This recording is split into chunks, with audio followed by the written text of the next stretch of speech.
Well, long after I made my final Charles Allan Tippit video, here I am again, making another. Allan Tippit was the son of J.D. Tippit, the police officer allegedly murdered by Oswald on the same day that JFK was murdered. And this is a photograph of the family, the Tippit family, taken the day after the assassination.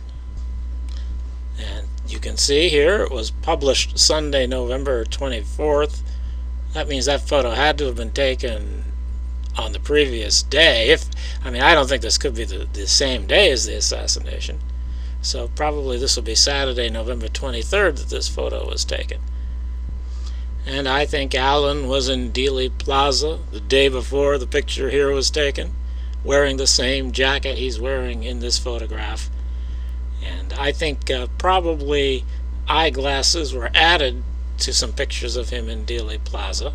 This person here is up on the overpass after the shooting, but before the shooting he was standing right in the kill zone, one of the closest witnesses to JFK being shot. So I deem this to be Allan Tippit in Dealey Plaza, and therefore this is very important, because how is J.D. Tippit's son going to be in Dealey Plaza, one of the closest witnesses to the shooting, if J.D. Tippit is not involved? I don't think it's possible. I think this proves a conspiracy if that's Allan Tippit, and I think it is.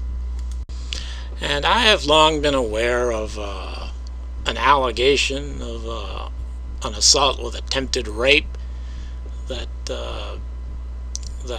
Allan Tippit was accused of after the assassination. And here Dale Myers refers to him having a high-spirited and troubled youth, which is a very oblique way of referring to that. I wasn't going to mention this at all because I didn't think it was relevant to the assassination, but now I'm not so sure. So, because I found out some other things involving Allan Tippit after the assassination. So I'm going to visit what I know, which is very little, just what's online and available to anybody who looks. What happened with Allan Tippit after the assassination, because I think it might be relevant. I'm going to deal with 3 events, and I take them to be, or I'm going to deal with them in what I perceive to be the chronological order, just to impose some order on it. In 1967, the widow Tippit, Allan's mother, married, as it says here, Harry Dean Thomas. He's a police lieutenant. 4 years, or less than 4 years after the assassination, Allan's mother married this other cop here. And this comes from the Harold Weisberg collection, an article by Penn Jones on the left, and on the right I take that to be what Harold Weisberg himself typed regarding Penn Jones. From the Penn Jones article, it says, an unreported bit of news out of Dallas this week is that Harry Dean Thomas, husband of the widow of J.D. Tippit, is in a Dallas hospital in critical condition from a severe beating. He has a ruptured artery in the brain. No news as to who administered the beating. In fact, just no news at all from the Dallas papers. Might hurt the Dallas image, you know. Apparently that's what Penn Jones said publicly, but Harold Weisberg says more here. He says, Penn told me last week that this and other beatings of the stepfather have been by Tippit's son, the inference being that he resents the man because he married into a fortune made by the father's murder, or suspects something is wrong with the official account of it. It sounds like Penn must be speculating about the reasons for the beating,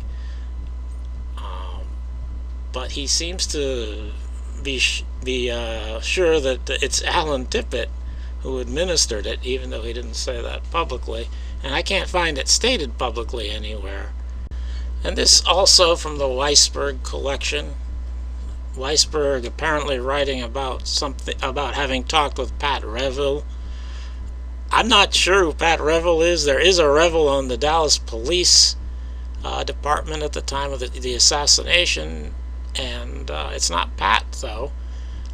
But Weisberg is speaking here as if this Pat Revel has inside information, as if he was a Dallas cop. Tippett's about to separate when he was killed. Reason: Mrs. Tippett did not spend anything for so long. Then she went wild. New husband married her for money. She is so cheap he still takes peanut butter sandwiches for lunch and buys bottled pop, sometimes banana also. Knows Tippett boy has thrown him in pool, and I think he's saying here that Pat Revel knows this. Tippett boy, Allan Tippit, the subject of my video, has thrown him in pool, and knows this lieutenant, that would be the stepfather, could have stopped, presumably could have stopped Allan from abusing him, physically capable, but as not with correcting and punishing when first married, did not because his eye was on the dollar.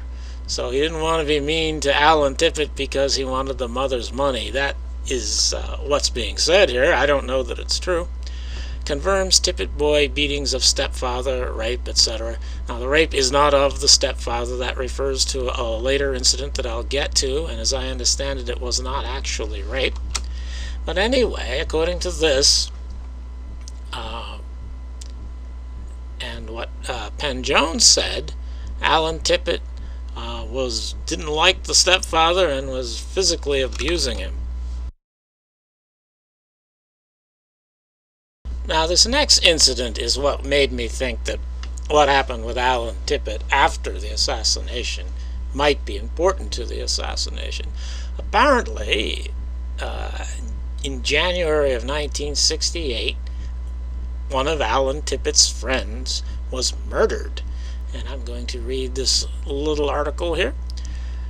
A youth who earlier had been in a car of Charles A. Tippett, son of the Dallas police officer who the Warren Commission said was killed by Lee Harvey Oswald, was found shot to death on a sidewalk near the downtown First Baptist Church early Saturday. Police said the slain youth, Michael Dale Bridwell, 18, was shot once in the forehead and once in the chest. That sounds like an execution to me. An East Dallas man was arrested as a suspect in the shooting when he arrived on the scene while officers investigated the shooting. Charges of murder were filed Saturday against Leroy Watson McLean, 24, of Dallas. He remained in jail. Companions of the dead boy told police the man who shot Bridwell later chased them from the scene in an automobile. The three youths, including young Tippett, said they eluded the man on an expressway and stopped to telephone police of the shooting. Officers who went to the scene found Bridwell lying on his back. He was dead on arrival at Parkland Hospital. Young Tippett and the other two youths were taken to police headquarters for statements. The others were identified by police as Charles Dennis B., 15, and Steve Mark Fiengo, 16. Patrolman J.D. Tippett, father of young Tippett, was shot to death on an Oak Cliff street within a short time after the assassination of President John F. Kennedy. The Warren Commission said Tippett was slain by Lee Harvey Oswald, Kennedy's accused assassin. I can't find any more information on this incident. The murdered boy here there's a memorial page for him. I think that's not very significant because I think people who don't know these people make these pages. He has a brother who has passed away, but I can't find anything specific about the incident. The only thing I know is that Leroy Watson McLean was accused of the murder. And the name McLean seems significant to me because H.B. McLean was, in my estimation, a major participant in the conspiracy on November 22nd. Now they spell their names. The last name is spelled differently. Leroy's name has two C's in the McLean, and H.B. McLean has one C in his name. And I can find no evidence that they're related, but I can't ignore something like that. Free information online, the only kind I can afford, shows that Leroy McLean apparently is alive and living outside of prison. I don't know how close he is to a prison, but apparently he's not incarcerated. He's an old man now, of course. what I can find online indicates that in the 70s he was charged with or convicted of public indecency or something like that, but I can't find any reference to the Bridwell murder. And the reason I think this is important is because I'm wondering whether or not Michael Dale Bridwell was murdered because of something he knew or something he was saying. Maybe he had loose lips and Tippett had told him something, or possibly even he was the friend of Tippett in Dealey Plaza. I don't know that to be true. Information I find online suggests, because of where Bridwell lived, that he would have gone to a different school at the time of the assassination than Tippett went to, so they might not have been friends in 1963. And I cannot resolve this question, but that is what really piques my interest, is whether or not he might be the person with Tippett in Dealey Plaza. And then there's the assault with intent to rape, which was alleged to have occurred on New Year's Eve. Also the eve of Allan Tippit's 19th birthday. It says 20th there, but that would have been his 19th birthday. I'll read this. Charles Allan Tippit, 20, a son of the policeman who was killed the day President John F. Kennedy was assassinated, was charged yesterday with assault to rape. Officer Tippit was slain as he sought to question a man thought to be Lee Harvey Oswald shortly after President Kennedy was assassinated by Oswald. Detectives said the alleged assault to rape occurred at an apartment New Year's morning. The officer said a 30-year-old woman left a party in one apartment and walked back to her apartment, and that a youth followed her inside and forced her into a bedroom where she was hit and her undergarments torn. Minutes afterward, a friend of the woman walked in and a youth ran from the apartment. Officers said Tippett's wallet was found in the apartment. And that's just about all I can find about this too, except I think he was convicted, but if there was nothing else involved, I would think, well, he probably did it, but I don't know about this. I mean, this might be a message to Tippett.